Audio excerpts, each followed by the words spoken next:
Halo semuanya, selamat datang di channel saya, Keva Sevander. Di video kali ini kita akan belajar bagaimana caranya menghitung harga wajar saham dengan metode DCF atau Discounted Cash Flow.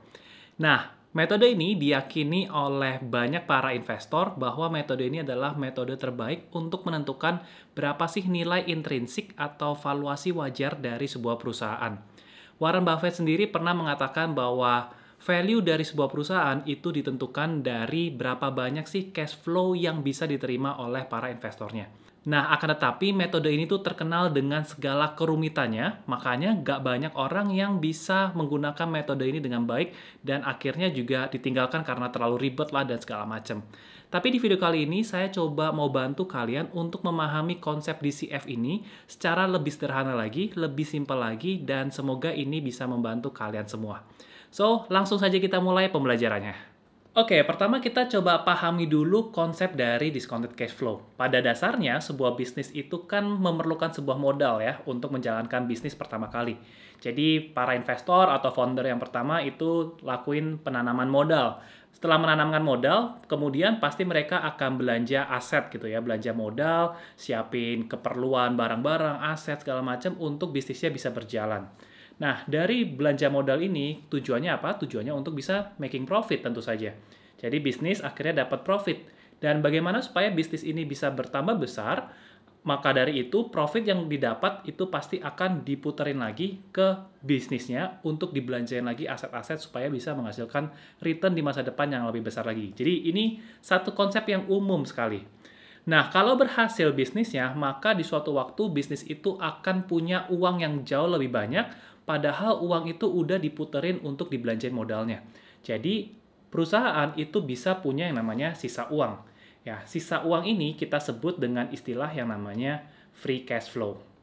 Nah, free cash flow ini diyakini oleh para investor sebagai value utama dari sebuah perusahaan, yaitu bagaimana perusahaan bisa menciptakan ya uang lagi. Nah, kenapa kita menggunakan free cash flow? Karena pada dasarnya free cash flow ini adalah uang yang dapat diambil tanpa merusak atau mengganggu operasional bisnis utama. Kenapa? Karena tadi profit yang didapat itu sudah sebagian diputerin ke belanja modal. Sudah dibeliin aset-aset lagi, tapi tetap ada sisa uangnya.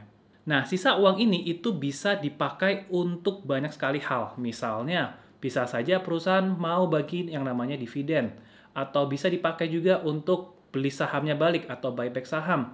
Bisa juga untuk dibelanjain modal lagi atau capex. Bisa juga buat merger atau akuisisi perusahaan. Nah, intinya perusahaan punya uang sisa, ini bisa dipakai untuk segala macam keperluan dari si para investor itu. Nah, jadi kita mau mencoba menghitung berapa sih sisa uang atau free cash flow yang bisa dihasilkan oleh perusahaan. Nah, jadi yang kita akan coba lakukan dengan metode DCF yaitu kita akan mencoba memproyeksikan nih yang namanya free cash flow. Ya, di tahun-tahun yang mendatang, misalnya tahun pertama.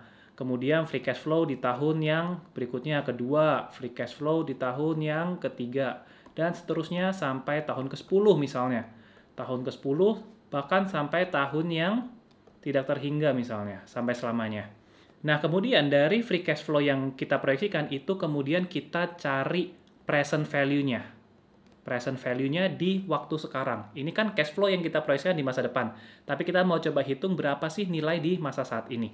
Namanya juga metode ini adalah discounted cash flow ya. Jadi D ini adalah discount-nya. Jadi kita berikan diskon. Free cash flow tahun pertama di present value in, free cash flow tahun kedua di present value in, free cash flow ketiga di present value in, dan seterusnya semuanya di present value in ya. Dan kemudian total present value ini yang mau kita hitung nilainya. Nah, ini adalah nilai intrinsik dari sebuah perusahaan. Nah, makanya di video kali ini kita akan coba belajar menghitung bagaimana caranya kita menghitung semua ini. Nah, DCF itu adalah metode yang sangat powerful sekali. Kenapa? Karena sebenarnya metode ini itu nggak cuma bisa dipakai buat di saham doang, tapi bisa di perusahaan yang tertutup. atau bisa juga buat obligasi, properti, dan segala macam aset-aset lainnya yang selama aset itu bisa menghasilkan cash di masa depan. That's why kalau kalian belajar ke sekolah finance, belajar tentang valuasi, pasti akan diajarin tentang namanya discounted cash flow. Karena ini adalah konsep dasarnya gitu ya. Dan konsep ini memang sangat masuk akal. Kenapa? Karena bisnis atau aset lainnya itu kan tujuannya adalah untuk bisa bikin cash flow di masa depan. Nah, cash flow ini yang mau kita hitung. Nah, berikutnya, DCF ini sangat powerful. Kenapa? Karena DCF ini itu terhindar atau tidak ada noise dari market. Nah, kalau di market, harga itu kan bisa menjadi tidak rasional. Misalnya saja begini, saham yang kita nilai bagus banget, ternyata harga sahamnya malah turun. Malah rendah banget. Atau kalau ada perusahaan yang, sorry to say, perusahaannya jelek, tiba-tiba harganya naik tinggi banget gitu ya. Jadi, market itu bisa dalam kondisi yang tidak rasional. Nah, tapi kalau di CF kita itu tidak memperhitungkan harga yang sekarang ada di market. Jadi lebih tidak ada noise yang disebabkan oleh market yang tidak rasional. Dan berikutnya, DCF ini memang tujuannya adalah menghitung nilai intrinsik atau nilai sesungguhnya dari perusahaan tersebut. Nah, berbeda dengan metode yang kita kenal misalnya relative valuation, seperti rasio yang terkenal ada price to earnings atau price to book. Price earnings, price to book itu sebenarnya masih ada noise. Kenapa? Karena ada unsur price itu sendiri gitu ya. Price itu kan tercipta dari market, sedangkan market bisa tidak rasional. Dan PER dan PBV itu kan juga tidak mencerminkan nilai sesungguhnya dari sebuah perusahaan. Jadi DCF ini itu lebih bisa menghitung nilai intrinsik dari sebuah perusahaan. Akan tetapi, perlu dicatat juga beberapa hal yang harus kita waspadai dalam penggunaan DCF. Pertama, DCF ini sangat mengandalkan yang namanya asumsi. Kenapa? Karena kita sedang berusaha nih untuk memproyeksikan masa depan itu seperti apa. Dan namanya juga asumsi masa depan. Udah pasti salah sebenarnya. Misalnya gini, saya pingin banget beli mobil dari Astra gitu. Saat ini saya mau beli mobil harganya let's say 500 juta. Kalau saya jadi beli mobil, maka saya ini sudah menyumbang 500 juta revenue kepada Astra. Tapi kalau saya memutuskan untuk udah nggak jadi beli mobil, maka sebenarnya revenue dari Astra itu berkurang 500 juta. Ya meskipun 500 juta buat Astra mungkin nilainya kecil kali ya, tapi intinya adalah keputusan kita itu sangat menentukan kinerja perusahaan dan kita nggak ada yang tahu masa depan akan seperti apa. Kita juga nggak ada yang tahu di tahun 2020 kemarin itu ada pandemik. Kalau kita ngelihat di tahun 2018, 19, atau tahun-tahun sebelumnya. Jadi, future itu tidak ada yang tahu. Tapi kita di sini berusaha untuk menebak-nebak. Ya, menggunakan asumsi yang akan kita buat sendiri nantinya. Nah, karena banyak menggunakan asumsi, maka DCF ini tuh sangat sensitif sekali. Misalnya, kalau kita merubah asumsi kita. Misalnya, kita memproyeksikan nih sebuah perusahaan itu bisa bertumbuh 10% per tahun. Tapi kalau asumsinya ini kita ganti jadi 15% aja, maka nilainya bisa berubah juga. Jadi sangat sensitif sekali terhadap perubahan asumsi. Dan berikutnya DCF ini juga rentan dengan yang namanya investor bias. Misalnya gini, saya suka sekali saham let's say BBCA gitu ya. Dan saking saya sukanya dengan BCA, maka saya membuat asumsi atau membuat proyeksi itu seoptimis mungkin. Kenapa? Karena saya ngerasa saya suka banget gitu ya. Tapi pas dihitung, loh kok nilai dari BCA sangat mahal sekali ya sekarang ya, karena nilai intrinsiknya di bawah nih. Wah, jangan-jangan asumsi saya salah nih, nggak bener nih asumsinya. Makanya saya gede-gedein lagi deh proyeksinya. Nah, itu menyebabkan terjadi yang namanya investor bias. Kenapa? Karena ya saya udah suka duluan nih saham BCA. Jadinya saya bikin asumsi itu juga berusaha untuk menyesuaikan apa yang menjadi keinginan saya. Nah, itu yang teman-teman harus hati-hati. Dan satu lagi, valuasi ini atau metode DCF atau metode apapun, namanya juga valuasi, itu kita harusnya di step akhir dari sebuah analisa fundamental. Karena yang penting kita pahami dulu bisnisnya, baru kita bisa ngelakuin yang namanya valuasi. Jadi DCF ini juga nggak cuma sekedar, oke, punya angka, dimasukin dan jadi jeber. Jadi make sure kalian harus paham dulu bisnisnya seperti apa, baru kita bisa membuat perhitungan DCF yang lebih masuk akal. Oke, segini dulu aja ya konsep dari DCF, supaya nggak lama-lama, kita sekarang mencoba masuk mempelajari lebih dalam tentang DCF ini. Untuk membuat perhitungan DCF, kita itu butuh 6 bahan ini ya. Ada yang namanya free cash flow, ada yang namanya net debt level, share outstanding, growth, discount, dan terminal rate. Nah, kita sebenarnya itu boleh dikatakan butuhnya 6 angka ini aja sih sebenarnya untuk bikin DCF. Jadi sebenarnya nggak terlalu banyak yang kita perluin data-datanya. Nah, perbedaannya adalah tiga bahan yang sebelah kiri, ini kita bisa dapat datanya itu di laporan keuangan. Ya, jadi kalau kita ngerjain, kita bikin, seharusnya angka kita tuh sama. Free cash flow-nya sama, net debt level-nya sama, jumlah saham yang beredar juga sama. Ya, karena semuanya ada di laporan keuangan. Tapi untuk tiga bahan yang sebelah kanan, ini menggunakan asumsi dari para investor. Jadi, perhitungan kita, perhitungan saya, dan kalian yang nonton video ini, itu bisa berbeda-beda, tergantung asumsi yang kita gunakan. Nah, kalau teman-teman awam dengan istilah ini, sekarang kita coba pelajarin satu persatu dari bahan-bahan yang kita butuhkan ini. Pertama ada yang namanya free cash flow ya, sesuai dengan yang tadi dijelaskan, di mana free cash flow ini adalah sisa kas yang dihasilkan dari bisnis setelah digunakan untuk biaya ekspansi bisnis dan biaya operasional. Untuk menghitung free cash flow dari sebuah perusahaan, kita butuh data lagi ya, yaitu adalah operating cash flow dikurangin dengan yang namanya capital expenditure. Operating cash flow dan capital expenditure ini bisa kita dapatkan dari laporan keuangan pada laporan arus kas. Nah, operating cash flow itu adalah berapa sih arus kas yang net ya, yang bisa dihasilkan dari aktivitas operasional. Dan kalau capital expenditure itu adalah berapa banyak uang yang dikeluarkan untuk membeli aset tetap dan aset tidak berwujud. Ya, belanja modal itu bahasa Indonesianya. Nah, supaya lebih jelasnya kita coba lihat contoh. Untuk contoh kedepannya kita akan gunakan dari perusahaan Ultrajaya ya. Dan ini adalah laporan keuangan Ultrajaya bagian laporan arus kas. Jadi free cash flow tadi rumusnya adalah net operating cash flow dikurangin dengan capex. Net operating cash flow itu yang mana? Yang ini nih. Kas neto diperoleh dari aktivitas operasional. Jadi ini adalah operating cash flow-nya. Sedangkan untuk capex itu adalah pembelian aset tetap dan pembelian aset tidak berwujud. Akan tetapi, di sini pentingnya kita pahami sebuah bisnis.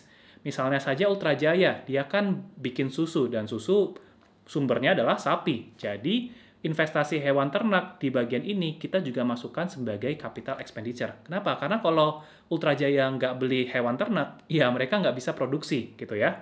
Jadi di sini untuk capital expenditure-nya adalah 3 item ini. Nah, ya sudah, tinggal kita hitung saja. Misalnya, free cash flow di tahun 2019 itu berarti yang ini, net operating cash flow-nya dikurangin dengan 3 item ini, maka hasilnya adalah sekitar 792 miliar. Dan untuk free cash flow 2018, sama juga step by step-nya tinggal dikurangin, dan hasilnya menjadi 236 miliar. Dan inilah free cash flow dari Ultrajaya. Begini cara hitungnya. Berikutnya kita masuk ke bahan yang kedua adalah net debt. Net debt ini adalah jumlah hutang bersih setelah dikurangin dengan kas yang dimiliki oleh perusahaan. Formulanya gampang ya, untuk mendapatkan net debt maka kita tinggal butuh berapa sih jumlah hutangnya dikurangi dengan jumlah kas yang dimiliki perusahaan. Nah, dua item ini bisa kita temukan di bagian balance sheet atau neraca. Jadi, total debt di sini itu bukan total liabilitas, oke? Total debt di sini adalah hutang yang sifatnya itu pendanaan atau pinjaman uang dan menghasilkan bunga yang harus dibayar. Jadi di sini bukan termasuk hutang usaha, hutang pajak, hutang dividen, kewajiban manfaat karyawan, dan lain sebagainya. Dan kalau yang cash, ya ini udah jelas banget ya, ini adalah posisi kas dan setara kas di laporan keuangan terakhir. Sebagai contoh, misalnya kita lihat di bagian aset. Untuk di bagian aset ini kita bisa dapatkan informasi kas dan setara kas. Ya, di sini Ultrajaya punya cash sebesar 2 triliun rupiah. Dan di bagian liabilitas kita tinggal lihat nih apa saja komponen dari total debt. Misalnya kita lihat utang bank. Oh, utang bank tentu saja dimasukkan gitu ya. Utang usaha itu bukan. Utang lain-lain, dividen, pajak, akrual ini juga bukan. Di sini ada utang bank lagi yang jatuh tempo dalam waktu 1 tahun. Utang pembelian mesin kita bisa masukkan. Utang sewa pembiayaan juga bisa kita masukkan. Kemudian liabilitas pajak tangguhan juga bukan, imbalan pasca kerja juga bukan, dan di sini ada utang bank, pembelian mesin, dan sewa pembiayaan bisa kita masukkan lagi. Jadi, ini adalah hal-hal yang kita perhitungkan dalam total debt. Ya, tinggal dijumlahkan saja semuanya, maka kita dapat angka sekitar 51 miliar. Nah, maka net debt levelnya tinggal dikurangin saja. Jumlah hutangnya 51.189 dikurangi dengan jumlah cash yang dimiliki. Maka hasilnya adalah minus 1,9 triliun. Angka negatif di sini itu artinya perusahaan Ultrajaya ini itu punya uang cash yang lebih banyak daripada hutangnya. Makanya net debt levelnya itu angkanya negatif. Berikutnya, bahan yang ketiga yaitu adalah jumlah saham yang beredar. Ini gampang lah ya. Ini dipakai untuk menghitung berapa harga wajar per lembar sahamnya. Karena kan kita beli saham itu biasa kita ngelihat harga per lembarnya. Nah, tipsnya biar cepat untuk kita cari jumlah lembar saham yang beredar, kita tinggal masuk aja ke websitenya idx.co.id, kemudian pilih data pasar, kemudian pilih daftar saham, dan akan muncul tampilan seperti ini, di mana kita tinggal pilih saja kode sahamnya, maka di bagian sini nanti akan tercantum berapa sih jumlah lembar saham yang beredar untuk perusahaan yang kita pilih. Jadi mudah ya ini ya. Oke, tadi kita udah bahas 3 item yang ada di sebelah kiri sini, yang dimana angka-angka ini bisa kita dapatkan di laporan keuangan. Berikutnya, kita akan bahas 3 item yang ada di sebelah kanan, ini yang kita gunakan asumsi kita sendiri.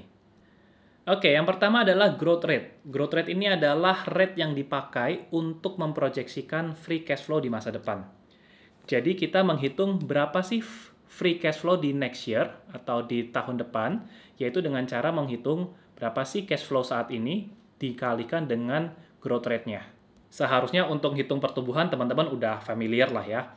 Nah, untuk growth rate di sini kita akan gunakan yang namanya two stages of growth, di mana kita membedakan jumlah pertumbuhan untuk tahun 1 sampai 5 dan pertumbuhan dari tahun ke-6 sampai 10. Nah, biasanya angka 1 sampai 5 ke 6 ke 10 ini semakin lama semakin kecil. Kenapa? Karena perusahaan itu tidak selamanya bisa mempertahankan persentase yang begitu besar. Misalnya gini nih, untuk gampangnya ya, 10 ke 20 itu kan G-nya 100% ya. Dari 20 ke 30 sama-sama juga plus 10 poin sebenarnya. Tapi di sini rate-nya 50%. 30 ke 40 sama juga 10 poin, tapi secara persentase ini jadi 33%. Dan seterusnya. 50, 60, 70, ini pasti angka persentasenya itu semakin lama semakin kecil. Makanya kita akan gunakan two stages of growth ini. Nah, misalnya untuk Ultra Jaya, di sini saya udah coba perhitungkan berapa free cash flow awalnya, dan kemudian kita bagi dua nih, tahun 1 sampai tahun ke-5, itu pertumbuhannya 12%. Asumsi saya gitu ya. Dan tahun ke-6 sampai tahun 10 itu turun menjadi 9%. Nah, jadi ada 2 stage ya, atau 2 fase. 5 tahun, 5 tahun. Ini sebenarnya bisa bermacam-macam ya, bisa beda-beda. Kalian mau bikin setiap tahunnya beda-beda, growth-nya itu sama saja sih. Bebas, terserah kalian. Cuma untuk kita bikin DCF versi simple, kita bikin 2 stage dengan fase 5 tahun, 5 tahun seperti ini. Berikutnya, kita akan pelajari tentang discount rate. Nah, ini adalah salah satu core dari perhitungan discounted cash flow. Namanya aja udah depannya sama ya, discount. Jadi, ini salah satu yang paling penting sebenarnya. Nah, discount rate ini tujuannya adalah untuk menghitung berapa sih present value dari future cash flow yang diproyeksikan. Untuk menghitung present value itu rumusnya seperti ini. Jadi, cash flow di tahun Y, misalnya tahun ke-5 gitu ya, dibagi dengan 1 ditambah discount rate-nya, yang dimana discount rate ini adalah asumsi kita. Dipangkatin dengan tahunnya tadi tahun ke-5 gitu misalnya. Ya, jadi ini rumusnya seperti ini. Untuk pengaplikasiannya misalnya seperti ini.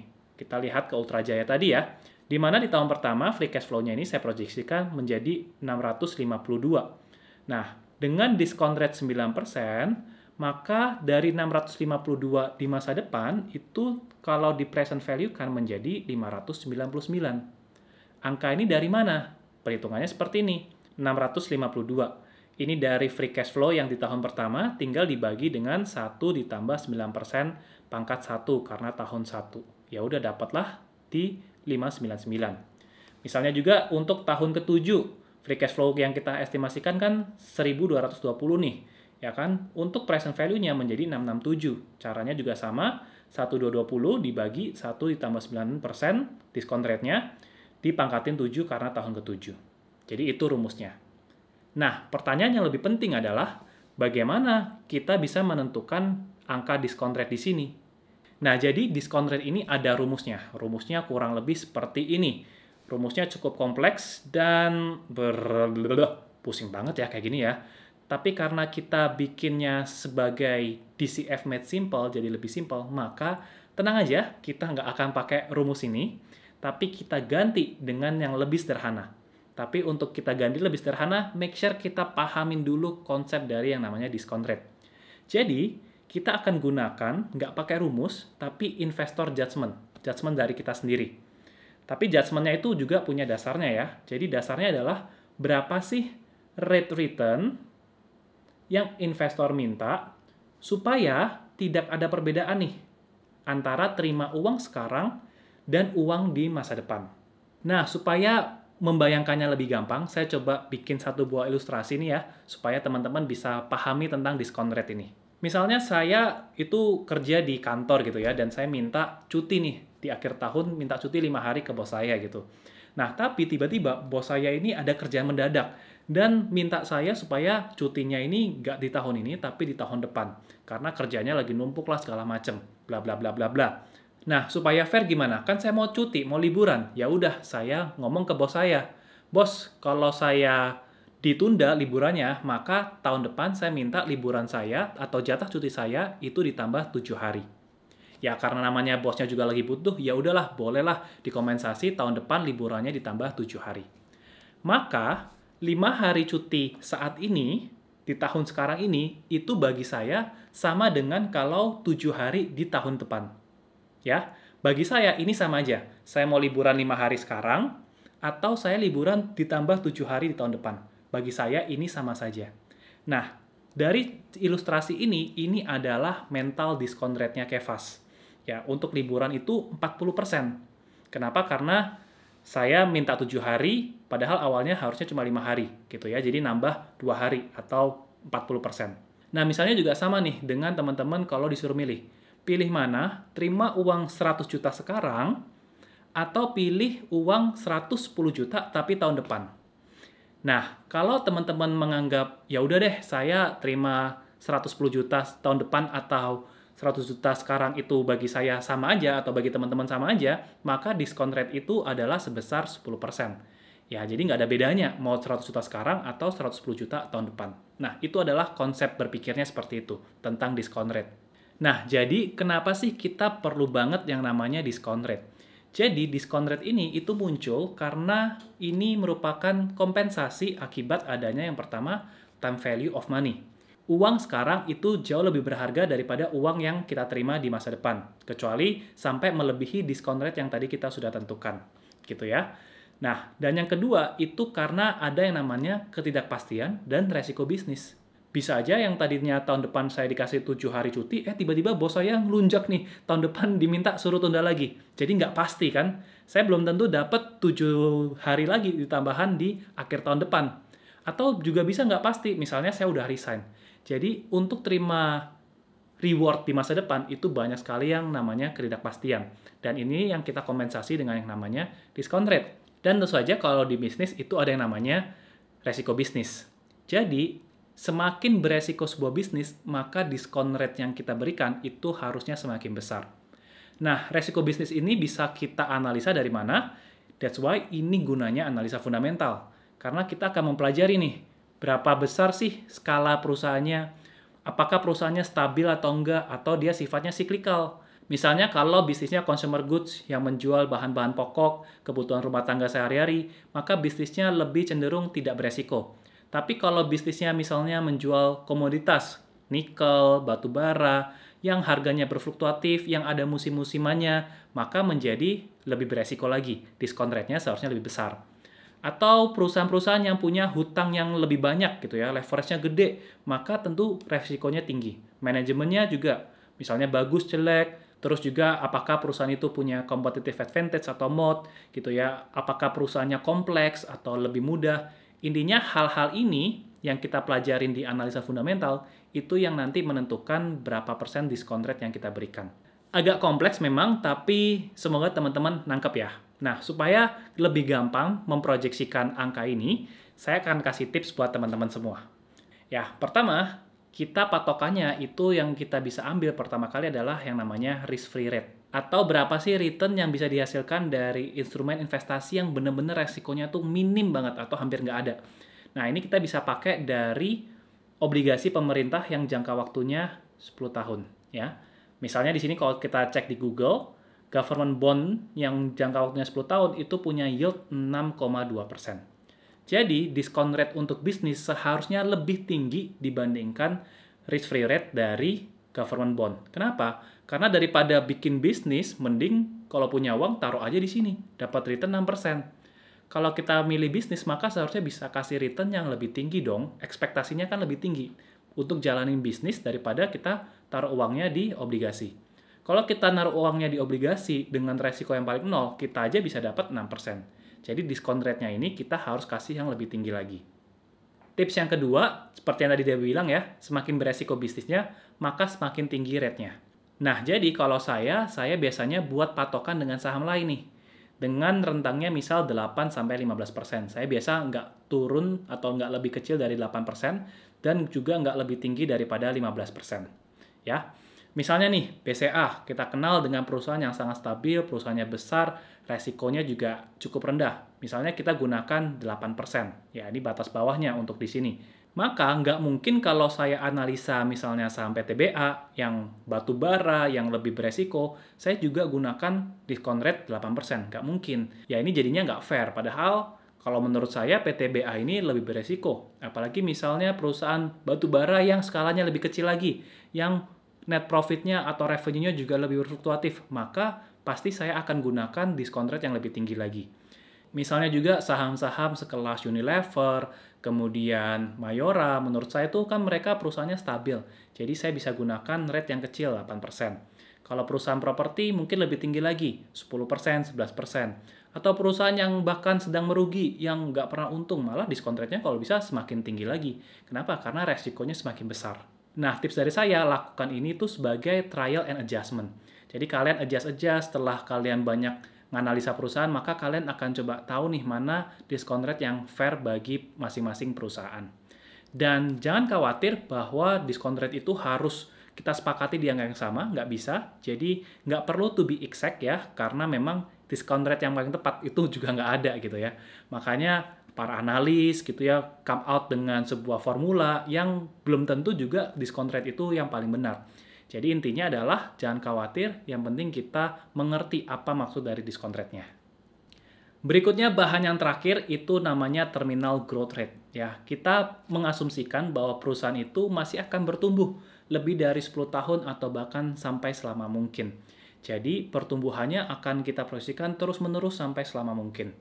Dengan terminal growth rate ini, kita tujuannya adalah untuk mencari yang namanya terminal value. Ya, ini rumusnya ya, cukup panjang.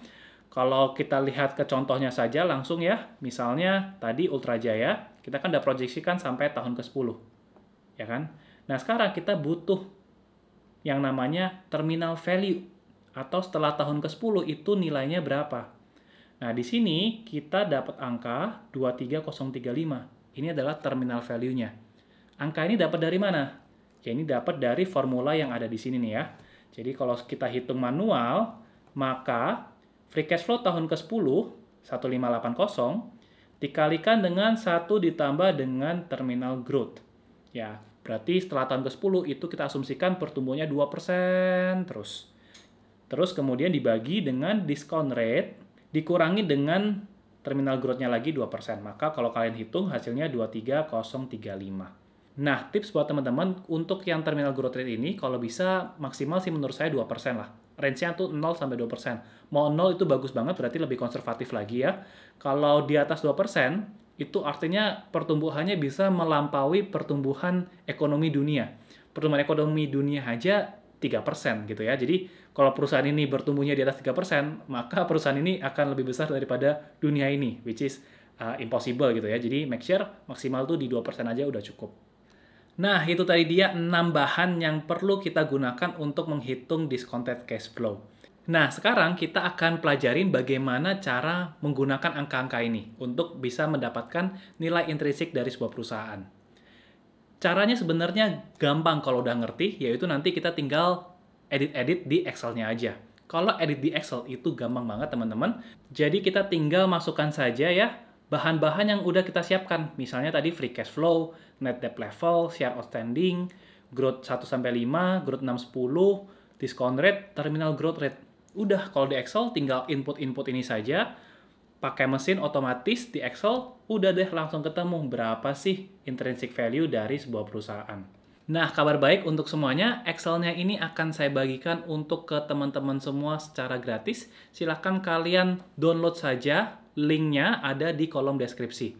Nah, sebagai balasannya, saya cuma minta teman-teman kalau belum subscribe, silahkan subscribe channel ini. Kalau yang udah, jangan lupa juga dibagikan ke teman-teman yang lain. Dan saya juga cuma minta doa kalian supaya saya bisa sharing lebih banyak lagi ke teman-teman semuanya. Oke? So, Excel-nya sudah ada, sudah tersedia. Sebenarnya tinggal input saja, tapi buat teman-teman yang mau pelajarin lebih dalam, supaya teman-teman tahu maksud dari setiap perhitungan yang sudah ada di Excel, itu seperti apa, makanya sekarang saya juga akan ajarkan bagaimana cara masaknya secara manual.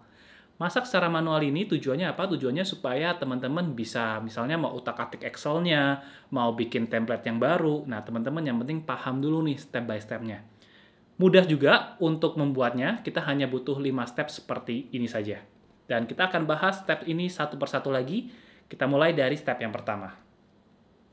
Step yang pertama mudah, kita proyeksikan free cash flow selama 10 tahun. Bahan yang kita butuhkan itu ada free cash flow dan growth rate year 1-5 dan growth rate year 6-10. Jadi, kita pertama butuh free cash flow sebagai base-nya. Dan kemudian kita tinggal proyeksikan saja, ya 1-5, 12%, 6-10, 9%, atau sesuai dengan asumsi kalian. Nah, pertanyaannya, angka 583 base ini dari mana? Nah, kalau saya kasih simple tips buat teman-teman ya, ini kita gunakan saja rata-rata free cash flow 3 tahun terakhir. Misalnya nih, Ultra Jaya, ini datanya seperti ini, saya ambil langsung aja dari Stockbit, dan ini life hack banget ya teman-teman, jadi teman-teman nggak perlu hitung manual di Stockbit kalau teman-teman punya, dan saya juga menyarankan untuk punya Stockbit gitu ya, karena sangat membantu. Di sini sudah ada free cash flow-nya, jadi tinggal kita comot aja nih angka di sini. Ya, jadi kita ambil 3 tahun terakhir, dan saya mulainya 2019 untuk sekarang, karena laporan keuangan 2020, waktu saya bikin video ini juga belum keluar gitu ya. Nanti kalau udah keluar mungkin bisa diupdate lagi. Tapi pada intinya adalah kita gunakan 3 tahun terakhir untuk menjadi base awalnya. Nah, kenapa kita gunakan rata-rata? Kalau saya merasa supaya start awalnya nggak ketinggian dan juga nggak kerendahan gitu ya.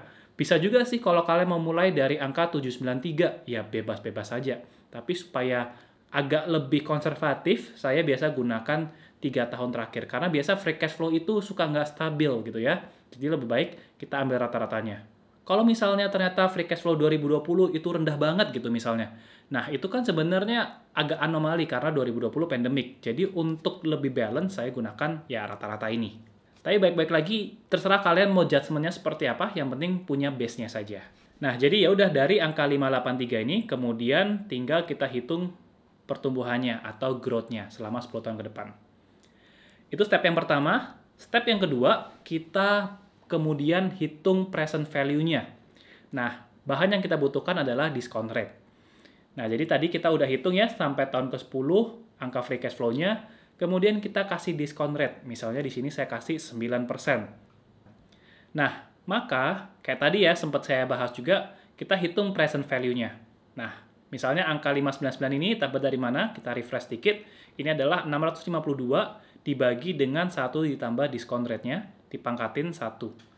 Misalnya juga untuk tahun ke-7, 1220, itu free cash flow tahun ke-7, dibagi dengan 1 ditambah discount rate 9%, dipangkatin ke-7. Hasilnya seperti ini. Nah, itu step keduanya, hitung present value-nya. Step yang ketiga, itu kita akan hitung yang namanya terminal value. Ya, yang kita butuhkan ada terminal growth rate, free cash flow tahun ke-10, dan discount rate lagi. Ya, tadi posisi akhirnya seperti ini, maka setelah tahun ke-10, kita hitung terminal value-nya. Tadi kita juga udah coba hitung ya, terminal value-nya ini dapat angkanya dari free cash flow tahun ke-10, dikali dengan terminal growth 2%, dibagi dengan discount rate dikurangin terminal growth, maka dapat 23035. Dan kemudian angka ini di present value-kan ya, menjadi 9730. 9730 ini dapatnya dari mana? Dari perhitungan seperti ini. Terminal value-nya 23035 dibagi dengan 1 ditambah discount rate pangkatnya, tapi kita gunakan tahun terakhir pangkat 10. Maka present value-nya adalah 9730. Udah setengah jalan, step 3, kita lihat step 4-nya. Mudah sekali, step 4-nya hanya kita tinggal menghitung total present value-nya. Ya, jadi tadi angkanya seperti ini, tinggal kita jumlahkan saja semuanya dari tahun ke-1 sampai tahun terminal, maka kita dapat total present value-nya sebesar 16,234. Ini satuannya miliar, maka ini angkanya adalah 16 triliun. Nah, berikutnya tinggal kita hitung berapa sih value per lembar sahamnya. Jadi kita butuh total present value yang tadi, dikurangi dengan net debt, dan kita butuh jumlah saham yang beredar. Tadi kita dapat ya 16,234 posisi terakhirnya. Kita harus kurangin dulu dengan net debt-nya, hutang bersihnya. Dan kemudian tinggal kita bagi dengan jumlah saham yang beredar. Jadi, intrinsic value per lembar saham dari Ultra Jaya itu bisa kita hitung total present value dikurangi net debt. 16,234 dikurangin negatif 1989. Tinggal kemudian hasilnya dibagi dengan 11,5 miliar, maka dapatlah intrinsic value-nya sebesar 1577. Kalau teman-teman coba hitung dengan kalkulator dengan angka-angka ini dan punya hasil yang sedikit berbeda, mohon dimaklumin karena itu pasti karena pembulatan. Karena dalam perhitungan Excel yang saya gunakan, sebenarnya ini kan ada desimal-desimalnya, ada koma-komanya. Jadi kalau ada perbedaan sedikit, itu karena faktor desimal atau pembulatan saja. Jadi kita bisa simpulkan dengan asumsi ini, maka value wajar dari ULTJ itu 1577. Nah, nanti kita tinggal bandingkan dengan harga Ultra Jaya saat ini tuh berapa. Nah, kalau mau menentukan harga beli yang ideal, maka jangan lupa untuk berikan yang namanya margin of safety. Oke, karena sekali lagi, hitungan ini udah pasti salah sebenarnya ya. Nah, supaya meminimalisir kesalahan, maka kita perlu margin of safety lagi. Oke? Nah, jadi ini adalah step by step menghitung discounted cash flow yang saya coba bantu teman-teman menjadi lebih simpel, lebih sederhana lagi. Semoga ini perhitungan atau konsep bisa teman-teman pahami.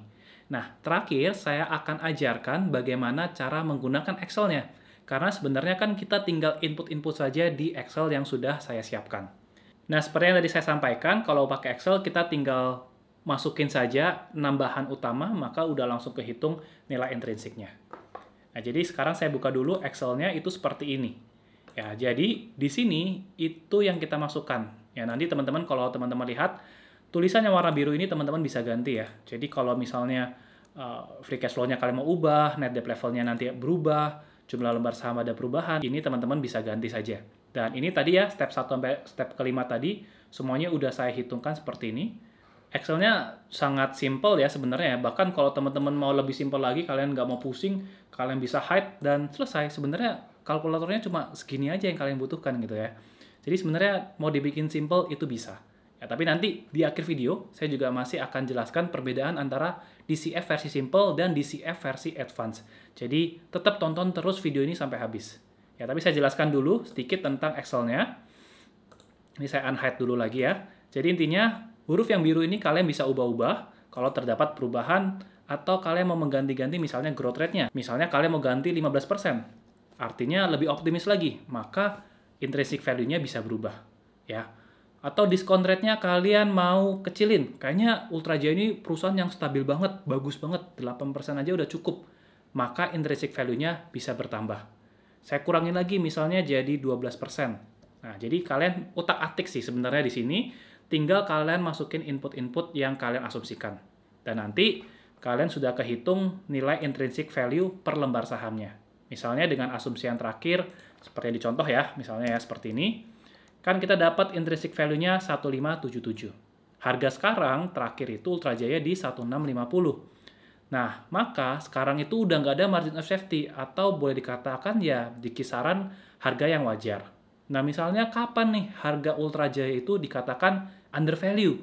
Misalnya kalian mau beli dengan margin of safety misalnya 30%. Maka ideal buying price kita itu kita nunggu harga Ultra Jaya itu sampai di bawah 1100-an. Maka idealnya kalau kita mau bilang Ultra Jaya itu murah banget ditambah dengan margin of safety, maka kita bisa bilang di bawah 1100. Tapi kayaknya berat deh kalau sampai ke 1100. Ya udah misalnya kalian mau 20% aja margin of safety-nya. Ya itu terserah kalian. Maka idealnya pembeliannya itu di harga 1200-an. Ya jadi ini penggunaan Excel-nya sederhana, mudah, dan semoga ini bisa membantu keputusan investasi kalian. Nah, kita balik lagi ke bahan presentasinya. Saya mau jelasin sedikit perbedaan antara DCF yang versi simple, yang seperti ini, dengan DCF yang advance yang seharusnya itu diajarkan di kuliah-kuliah finance gitu misalnya. Jadi kalau yang di versi simple ini, itu kan kita langsung ngambil free cash flow terakhir, kemudian kalau saya rata-ratain dan langsung diproyeksiin begitu aja. Nah, tapi kalau advance, itu kita akan memproyeksikannya itu nggak dari free cash flow-nya sebenarnya. Kita bisa mulai itu dari income statement-nya kita proyeksiin, balance sheet-nya kita juga proyeksiin, profitability-nya kita proyeksiin gitu ya. Jadi kita memproyeksikan dari level revenue sampai level net profit sampai ke free cash flow itu diproyeksiin per tahun. Jadi kita nggak langsung ngambil angka free cash flow-nya aja. Nah itu bedanya di situ. Makanya kalau advance terlihat rumit ya karena banyak sekali asumsi-asumsi yang harus kita gunakan. Misalnya kita harus asumsi pertumbuhannya stabil di berapa persen. Kemudian marginnya tetap atau naik atau turun. Jadi selalu ada story-story yang membuat advance itu jadi lebih rumit. Jadi itu bedanya antara simple dan advance. Itu perbedaan yang pertama. Perbedaan yang kedua, kita juga menggunakan growth rate yang konstan.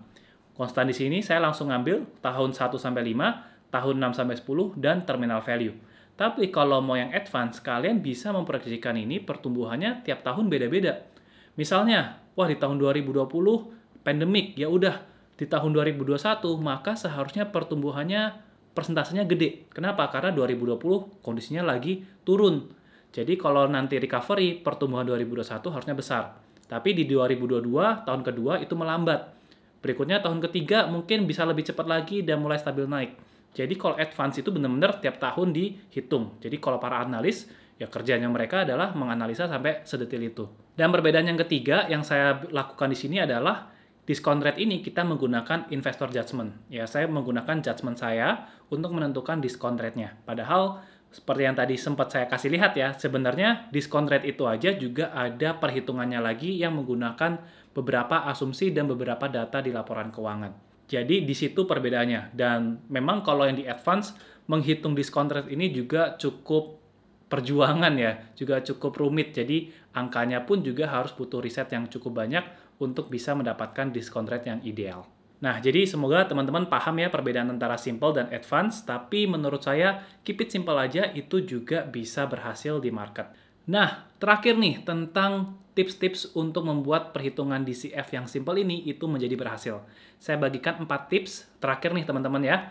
Pertama, be konservatif. Kalau misalnya teman-teman bikin proyeksi dan proyeksinya pakai asumsi konservatif dan hasilnya saja itu sudah menyatakan bahwa harga sekarang undervalue, maka itu bagus banget. Kenapa? Karena asumsi yang konservatif, yang cenderung rendah, membuat harga intrinsik itu kan jadi rendah juga. Tapi harga yang rendah ini, harga sekarang tuh masih lebih rendah lagi. Nah ini udah enak banget. Kalau nemu yang kayak gini, kita berani katakan bahwa harga sekarang itu memang sedang undervalue. Tips yang kedua, menurut saya siapkan dulu semua bahan-bahan tadi, 6 bahan itu, baru kita hitung berapa nilai intrinsiknya. Kenapa? Karena seperti yang di awal sekali saya katakan bahwa DCF ini rentan dengan yang namanya investor bias. Jadi DCF ini kan sangat rentan nih. Misalnya tadi kalian udah favoritin satu saham, kemudian growth-nya ditinggi-tinggiin gitu. Aduh, kok hasilnya rendah ya? Yaudah deh, growth-nya ditinggiin. Aduh, hasilnya kok ketinggiannya? Yaudah, growth-nya saya rendahin. Jadi untuk meminimalisir hal tersebut, kalau bisa siapkan dulu semua bahannya, kemudian langsung input, dan itulah hasil terbaik untuk DCF kalian. Berikutnya yang ketiga, DCF itu sekali lagi udah pasti salah, perhitungan saya udah pasti salah, perhitungan kalian juga udah pasti salah, metode ini udah pasti salah, tapi supaya nggak salah-salah amat, selalu ingat konsep margin of safety. Jadi meskipun kita sudah konservatif, misalnya asumsinya, tapi again, kita selalu pakai margin of safety untuk benar-benar dapat saham itu yang undervalue. Dan tips yang terakhir, selalu ingat, lebih baik beli perusahaan bagus di harga yang wajar daripada perusahaan yang biasa-biasa aja tapi harganya murah banget. Sekali lagi saya katakan sebenarnya jauh lebih penting untuk kita pahami dulu benar-benar bisnisnya seperti apa, baru kita bisa menggunakan DCF ini atau tools-tools dari valuasi yang lainnya itu jadi lebih relevan. Nah, sampai di sini dulu aja pembelajaran kita kali ini. Videonya cukup panjang, tapi semoga otak kalian nggak pada kepanasan ya. Mengingat metode ini sebenarnya metode yang cukup complicated, tapi semoga metode yang sudah dibikin sederhana ini bisa membantu buat teman-teman semuanya. Make sure setelah ini kalian coba latihan supaya kalian lebih dapat feel-nya untuk menggunakan DCF ini. Jangan lupa buat teman-teman yang belum subscribe, silahkan subscribe. Buat yang suka dengan video ini, silahkan like, bagikan ke teman-teman juga, karena itu sangat berarti buat saya. Terima kasih teman-teman sudah menonton. Kita jumpa lagi di video-video yang berikutnya ya. Dadah!